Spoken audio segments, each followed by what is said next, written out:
بصوا يا جدعان، انا طالعه اتكلم في حاجه مستغربه منها دلوقتي. ليه انتوا بتعتذروا بجد؟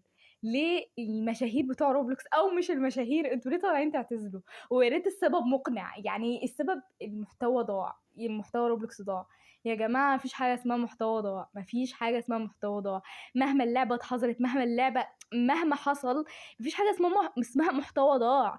يعني يا جدعان ازاي، يا جدعان ازاي؟ افتحوا الفي بي ان، في حاجات كتير تتحل وتقدر تتحل. دي حاجة. تاني حاجة يا جدعان، يقولك الشغف راح. يا جدعان ازاي الشغف يروح؟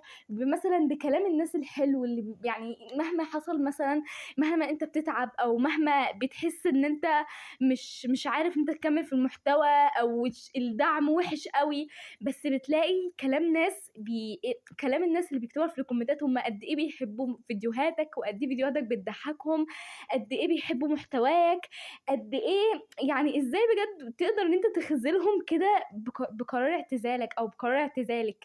يعني ازاي يا جماعه تقدروا تكملوا في المحتوى؟ يعني انا عندي الدعم وحش وبرضه بنزل، ويعني مش فارق معايا، لان في عيله صغيره بتتفرج عليا وبتحبني وبتحب فيديوهاتي وبتحب تتفرج عليها، ان شاء الله او اتنين وتلاته بيحبوا فيديوهاتي او بيحبوا يتفرجوا عليها. انا ذات نفسي بنبسط ان انا بضحك شخص، يعني بشوف حد بيحبني وبيحب فيديوهاتي. فطبيعي يعني ليه اخذل الشخص ده واطلع اقول مثلا ان انا هعتزل؟ يا جماعه حاجه صعبه بجد. ليه بجد بتعملوا كده؟